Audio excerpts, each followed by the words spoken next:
Hi student, आज आम पढ़वा प्रयोजन चैप्टर जोड़ा साइंस रो 9 नंबर चैप्टर प्रयोजन विषय आम मैंने पढ़वा कारण एटा सप्तम क्लास रे पढ़ा सरीना जे प्रयोजन बा जनन आमर 3 प्रकार अछि अलिंगी अंगीय आउ आमर लिंगीय जनन तीनटा जाक आम ऑलरेडी पढ़ी सारे ना वर्तमान तार क्लारिफिकेशन पढ़वा मनुष्य आउ आमर जो अच्छी हाइड्रा एमिबा भितर पार्थक्य देखवा आ क्वेश्चन आंसर हमको करवा को अच्छी टिके न्यू जिनिस अच्छी सप्तम क्लास रो ताको हमें पढ़वा। तो चलो वर्तमान आम स्मार्ट बोर्ड को जीवा स्मार्ट बोर्ड रे पढ़वा प्रयोजन कौन देजी प्रयोजन एक कौन देजी प्रयोजन एक जैविक कौन देजी गोटे जैविक आउ जैविक प्रक्रिया जहाँ प्रत्येक जीव निज भली गोटे नूतन जीव सृष्टि करे जी जो भाया जीव मनुष्य मनुष्य भाया जीव तैयारी करबो हाथी हाथी भाया जीव करबो तो प्रत्येक जीव निज भाया जीव जदि सृष्टि करूची ताको आमे कहबा प्रयोजन प्रक्रिया आ कोन से होउची वंश विस्तार मध्य होउची। तो प्रयोजन आमर केते प्रकार मुख्यतः 2 प्रकार गोटेला लिंगीय जनन आउटेला अलिंगी जनन। देखो लिंगीय जनन रे कोन अछि एठारे पुरुष जुग्मज बा हम शुक्राणु स्त्री जुग्मज सहित मिलित होई जुग्मज सृष्टि करूजी। तो ये जुग्मज कोन ये सब क्वेश्चन रे पचारे जे जुग्मज हला शरीरर प्रथम कोष शरीरर प्रथम कोष ए जुग्मज रु जे नाम गोटे शिशु सृष्टि होउजी। तो ये कोन शरीर प्रथम कोष जुग्मज आउ कोन होची शुक्राणु और डिंबाणु रो मिलन को समायन बोली कहा जाय थाए। आमे सेगुडा को मध्य हमर अलिंगी जनन रे गच्छ आमे सप्तम क्लास रे पढिते जे हमर स्वपरायण आउ परपरायण सेही सेम समायन होउजी। तो से समायन जिनिस गुडा को इठे देखा जाउची उदाहरण स्वरूप मनुष्य गाई कुकुर बेंग माछ ए क्षेत्र रे हमर कोन लिंगीय जनन होइथाय। अलिंगी जनन को क्षेत्र रे होइथाय अलिंगी जनन हमर होइथाय एहा एथिरे केवल गोटे मातृ जीव ठारू नूतन जीव बा नूतन उत्पत्ति सृष्टि हुए आउ जनन कोष मिलन आवश्यक हुए नाही रे पुजुग्मज सुजुग्मजर मिश्रण हुए नाही बा मिलन हुए नाही केवल मातृ कोष भांगीना गोटे नूतन कोष सृष्टि होबा अपत्य कोष बा हमर जो हमर पुत्र किबा झियो जो अपत्य माने संतान कोषडे सृष्टि हेबो। देखो एडे देजी हमर एमिबा एमिबा को विभाजन करथे हमर द्वि विभाजन करथे एटा चित्र भी दे देजी। देखो ये थला हमर मदर मदर कोन मदर एमिबा लेखा छि मदर एमिबा रे कोन छि हमर गुटे बड़ न्यष्टि अछि एटा हम न्यष्टिटा केते बडा कोन करजी न्यष्टिटा 2 भाग हो जाजी 2 भाग हेसला परे सेरु विच्छिन्न होइना दुईटा अलगा अलगा एमिबा रे परिणत हो जाजी आ एई एमिबाडा छिडिना दुईटा अपत्य एमिबा बा गुटे एमिबारु दुईटा हमर एमिबा तयारी होजी बा ता बॉडीटा भांगीना बा ताकू तयारी होजी लेगो ये को कजे द्वि विभाजन प्रक्रिया सेबडा हाइड्रा केस रे देजी ये हला हाइड्रा रो ई पार्टटा बाहरी थिला एडा कोन हला सेकेंड रे टिके बढ़ला तापरे ता भलिया नुआ देखा गला तापरे से विच्छिन्न होला बा छिंडीना आउट अपत्य कोषडे तयारी हे गला एडा कोन आरो ये हला करक जेतला भाग हबो तो ई प्रक्रिया कोन होजी करक विभाजन होइना अपत्य हाइड्रा तयारी होजी अपत्य हाइड्रा आको कोन कह जाउजी पद्धति को करदगम बोली कहा जाउजी।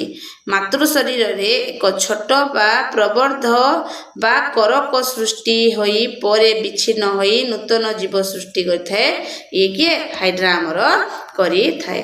तापरे हम आसले कोन जुग्मज कोन फास्ट तुमको जी शुक्राणु और डिंबाणु रो मिलन को बा शरीर रो प्रथम कोषडे भी दे देजी शरीर रो प्रथम कोष को कोन कह जी जुग्मज बोली कह जाय जी आ जुग्मज गोटे कोष रे तयारी ये हला हमर एन टाइप कोष रे तयारी होई थाए। तापरे जानले भ्रूण जुग्मज क्रमागत प्रभावित होई गोटे बढ़ी थाए और एहा एक कोष पुंज रे परिणत हुए और पुंजटी परे भ्रूण रे परिणत हुए भ्रूण धीरे धीरे विकसित होई शरीर रो अंग प्रत्यंग सृष्टि हुए जिंदी हाथ गुड़ एगुडा को तयारी हिथाए। तो बारंबार कह जाउजी जे फास्ट हमर कोन कोष शरीर रो प्रथम होला कोष परे हमर तंतु परे अंग परे ना गोटे पूर्ण शरीर रे तयारी होउजी। तो इडा हला हमर प्रोसेस। तापरे हमर कहला फिटस फिटस काको कहा जाए भ्रूण विकास एपरि एक अवस्था जेते बेले समस्त जो मुख्य शरीर अंग गुड़िक चिन्हट होता है ताको फिटस बा गर्भस्थ शिशु बोली कहा जाए जिते आम माँ पेट्रे गोटे शिशुर फोटो देखी पार्टी अल्ट्रासाउंड द्वारा साकू कहा जाए फिटस जरायुज प्राणी क्षेत्र में फिटस संपूर्ण विकास पर मातृकोशक शावक जन्म हुए बा से गोटे शिशु जन्म करी थाए बुझला तापर रूपांतरण दुईटा जगह हुए गोटे बेंग आ गोटे प्रजापति आमर सांबालुआ ए सांबालुआर प्रजापति आ बेंग फुलारू बेंग ये दुईटा को रूपांतरित कहुई आमर कौन दुईटा जाक रूपांतरण फास्ट क्या कहुए केतेक प्राणी रे शावक वयस्क प्राणी ठारू संपूर्ण भिन्न था माने देखबा को पूरा डिफरेंट फास्ट ना गोटे थी लास्ट रे गोटे थी तो डिफरेंट थाए डिफरेंट रे डिंब डिंब रु कौन हो बेंग फुलारू बेंग वयस्क बेंग तैयारी होउची हेबे हमरो कोन होची रेशम कीट बा हमरो डिंबरू सांबालुआरू प्यूपारू हमरो प्रजापति बुझेला एई जिनसडा हमरो तैयारी थाए तो डिंब हमरो के बेंग आउ प्रजापति ए दु जन को रूपांतरित बोलिना रूपांतरण बोली कहा जाए माने से माने फास्ट ना बा प्रथमे गोटे थिबे आ से माने लास्ट बेलू को अलगा चेंज ही जानती तापरे देखो कौन देजी जन्म प्रणाली फास्ट ना अंडज माने अंडा दियंती आ जरायुज माने शावक ए हमर समायन रे कोन अछि दुई प्रकार उठेला अंत समायन उठेला बहि समायन अंत समायन काडे हुए मनुष्य रे हुए मनुष्य ठारे हुए हमर कोडे कोडे हो हमर होजी गाई हमर आ कोन जति सब पशु पक्षी किंतु बहि समायन काडे हुए बेंगडे हुए माछ एडे हुए हमर बहि समायन ए माने बाहरे तार जुग्मज आउ हमर शुक्राणु डिंबाणु बाहरे तार फर्टिलाइजेशन हुए हमर मिलन हुए तापर जेना एडे भी दे दीजिए कुकुड़ा ठारे अंतःविभाजन आ बेंग ठारे बहिर्भाजन आ एडे भी लिखिदेव माछ पाखरे भी होता है देख भ्रूणर स्थान माँ शरीर बाहर देखा जाए ये भितरे देखा जाए आउ शावकर सुरक्षा अंडा खड़पा बा जेली भली आवरण भितर हुए आ किंतु हमर शावक बा जरायुज रे माँ पेट्रे ही रही था भितर किए जीवे कुकुड़ा साप माछ जो मैंने अंडा दियंती माछ बेंग पक्षी किंतु मनीष बा छुआ किए जन्म करे मनीष गाई बिलेई कुकुर ए माने आ तापरे हमर हैला क्लोनिंग कोन निज भलिया गोटे प्रतिरूप देखा को क्लोनिंग बोली कहा जाई थाए एहा मध्य केबे हमर 1956 मसिया रे प्रथम हमर स्तन्यपायी क्लोनिक टिश्यू रो मेंढा तना हला डॉली जन्म होइतला आ ई क्लोनिंग ता मध्य 1900 डॉली परे ता झियो बनी भी जन्म होला किंतु बनी आ डॉली दुजन जाक बेसी समय तिष्टि पालेनी कारण ताक शरीर भितरे आगुरु रोग थिला तो ए जिनसडा से देई जे 1996 मसिया रे मध्य सेडा कोन हला बंद हे गला क्लोनिंग पद्धति रे आ करा गलानी तापर मनुष्य केस रे कोबळिया होजी एटा तमे भी जानबा दरकार मनुष्य केस रे मनुष्य शरीर रे ए हला हमर दुटा जिंस उटेला पुओ आउटेला झियो पुओ आ झियो हमें फास्ट जानले एटा हमर को विभाजन होजी अंतः समायन होजी अंतः समायन होजी अंत समायन होजी तार्थ पुओ पाखरे केतरा अछि हम जानती केतरा अछि 46 टा क्रोमोसोम अछि 46 टा क्रोमोसोम झियो पाखरे भी 46 टा क्रोमोसोम अछि 46 टा क्रोमोसोम रु हमर केतरा 22 जोड़ा माने 44 टा हमर सोमाटिक सेल थाए सोमाटिक सेल बा कोष हमर थाए आउ दुटा हमर कोन थाए हमर जौन अंग बा थाए पुओ मान को क्षेत्र रे x आ y आ झियो मान को क्षेत्र रे x आउ x थाए एडे भी से एका 22 टा सोमाटिक सेल जोड़ा हम हाथ गुड़ एगुड़ा को तैयारी हो जे को सोमाटिक सेल बोलना कहा जाए सोमाटिक सेल बुझिला तो हमर को दुटा रहला दुटा जिंस उटेला x आ उटेला y आरो केतरा रहला x आउ x वर्तमान जते बेला हमर रिप्रोडक्शन होबो बा हमर कोन होजी तैयारी हेबो x को x दुजन जाक मिसले x गठन होबो x आउ y हेले कोन होबो xy हेबो तापर बेला कोन एक्स को किए हम ये हम एक्स आउ एक्स हम हे बेला वाई को एक्स हेले कौन हम गठन हम एक्स आउ वाई तो एक्स वाई रो अर्थ हम कौन ले एक्स एक्स हेले झियो एक्स वाई हेले पुओ एक्स एक्स रो अर्थ कौन एटे झियो हम तैयारी माने गोटे पुओ पिला आ गोटे झियो पिला जितेला छुआ जन्म करबे तार झियो हम आउटा भी झियो आड़ा पुओ आउ ये हेब पुओ तो एथुर आमे कोन जानले यदि पुओ पाखरे एक्स आउ वाई दुईटा जाक शुक्राणु अछि कोनोसी लेडीज रो बा कोनोसी महिला रो पुओ किंबा झियो एटा का ऊपर डिपेंड करे का ऊपर निर्भर करे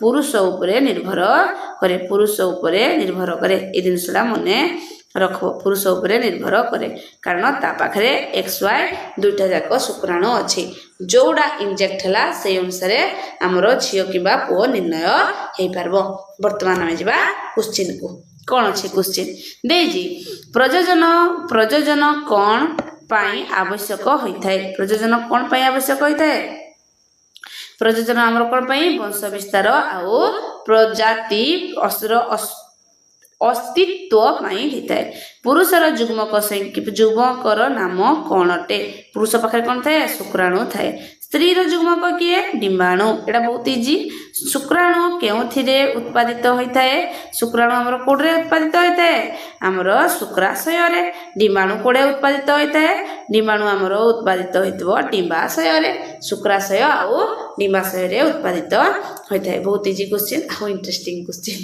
तापरे शुक्राणु और डिम्बाणु रो मिलन को कोन कुहा जाए आकु कोन कुहा जिवो शुक्राणु और डिम्बाणु रो मिलन को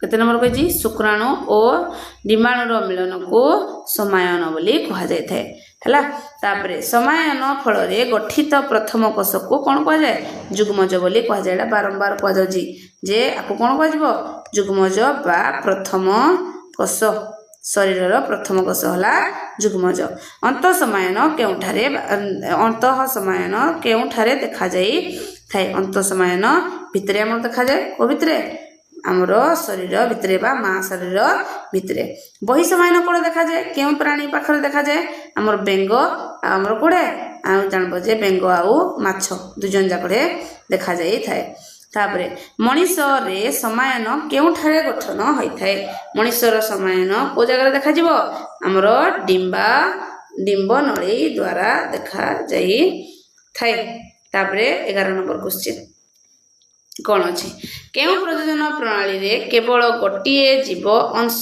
ग्रहण करी थाए केउ कौन कहि केउ प्रजनन रे अलिंगी जनन रे हम कौन हो हमर केवल गोटिए ही जीव अंश ग्रहण करी थाए जोड़ा में कोडरे देखुती दुईटा उटेला एमिबा आ उटेला हमर उटे एमिबा आ उटेला हाइड्रा ए दुईटा रे देखा जाउती तापरे जुग्मज क्रमागत भाव में विखंडित होई गठित होतबा कोष पुंज को कौन बोली कहा जाय थाए कारण कहा जाय हमर भ्रूण कहा जाय जुग्मज तैयारी हेना भ्रूण हबो भ्रूण पर जाइना से कौन हबो गोटिए शावक रो रूप नै जिवो भ्रूण रो जेउ अवस्था रे शरीर रो समस्त मुख्य अंग चिन्हट होई थाए ताहाकू कौन बोली कहा जाए ताकू फिटस बोली कहा जाए थाए कौन फिटस अंडा देउथिबा प्राणी मानकू कौन बोली कहा जाए थाए अंडज प्राणी जे अंडा दिए अंडज आ जे शावक जन्म करे से के हमर जरायुज प्राणी शावक जन्म करथुवा प्राणी को कौन बोली कहा जाए जरायुज प्राणी बोली कहा जाए थाए ताबे जबा नेक्स्ट क्वेश्चन को निम्नोक्त मध्यरु केउटी अंडज प्राणी अटे कोडी अंडज प्राणी हमर कुकुड़ा हला अंडज प्राणी केउटी जरायुज प्राणी अटे जरायुज प्राणी हमर किए हमर बिलेई कारण बेंग माछ साप एमान सब कोन बे अंडज तबरे हम जवा नेक्स्ट क्वेश्चन हाइड्रा रे केउ प्रकार रो अलिंगी जनन देखा जाए हाइड्रा क्षेत्र रे कोन करदगम आ विखंडन कोडे होजी विखंडन हमर होजी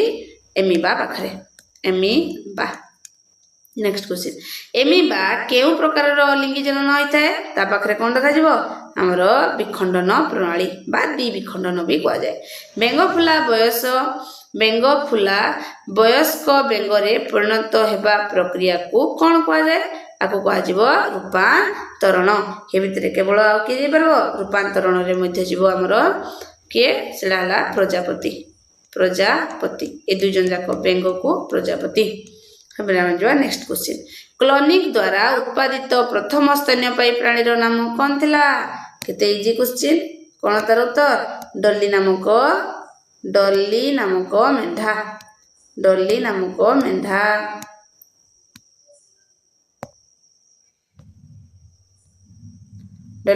ମେଣ୍ଢା। ସେ ଶୁକ୍ରାଣୁର କେଉଁ ଅଂଶ ଗତି କରିବାରେ ସାହାଯ୍ୟ କରିଥାଏ? ତାର କୋଉ ଅଂଶଟି ଗତି କରେ? ତାର ଗତି କରେ ଲାଞ୍ଜ ଅଂଶଟି ଗତି କରିବାରେ ସାହାଯ୍ୟ କରେ। ମନୁଷ୍ୟ ବା ମଣିଷରେ କେଉଁ ପ୍ରକାରର ସମାୟନ ଦେଖାଯାଏ? କୋଉ ସମାୟନ? ଅନ୍ତଃ ସମାୟନ। ଆମର କେବଳ ମନୁଷ୍ୟ ନୁହଁ, ଏ ଭିତରେ ଆମର ଗାଈ ଅଛି, କୁକୁର ଅଛି, ବିଲେଇ ମଧ୍ୟ ରହୁଛି। ମନେ ରଖିବ, ଗାଈ, କୁକୁର ଆଉ ବିଲେଇ। ନେକ୍ସଟ, କେଉଁଟି ଏକକୋଷୀ ଅଟେ? ଆମର 24 ନମ୍ବର କ୍ୱେଶ୍ଚିନ୍ ହେଲା କେଉଁଟି ଏକକୋଷୀ ଅଟେ?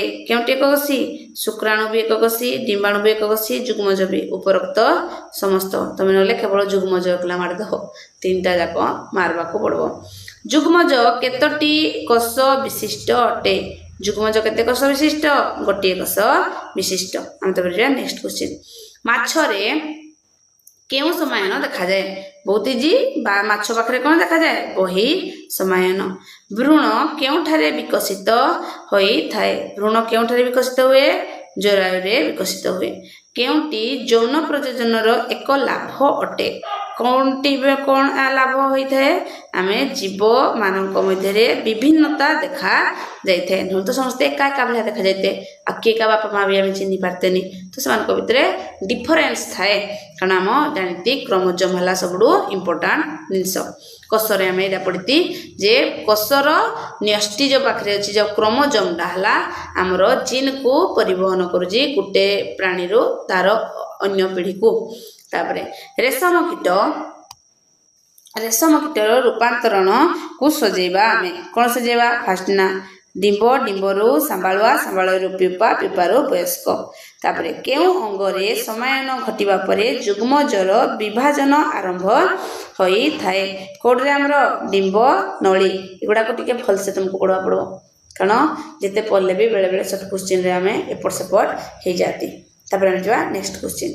ଦେଇଛି ଅଲିଙ୍ଗି ପ୍ରଜନନ କରୁଥିବା ଏକ ଅଣୁଜୀବର ନାମ କ'ଣ ଅଟେ? ଅଲିଙ୍ଗି ପ୍ରଜନନ ଭିତରେ କିଏ? ଏମିବା ଯିବ। ଏକ ଅଣୁଜୀବର ନାମ ହେଲା ଏମିବା। ଠିକ ସେ ମନେ ରଖିବ। ହାଇଡ୍ରା ବି ହେବ କିନ୍ତୁ ସିଏ ଯିବନି। ତାପରେ ଅଣୁଜୀବ ଭିତରେ ଦେଇଛି ଯୌନ ପ୍ରଜନନରେ କେତେ ଜଣ ପିତାମାତା ଆବଶ୍ୟକ ହୋଇଥାନ୍ତି? ଯୌନ ପ୍ରଜନନରେ କେତେ ଜଣ? ଆମର 2 ଜଣ, ଜଣେ ମା, ଜଣେ ବାପା।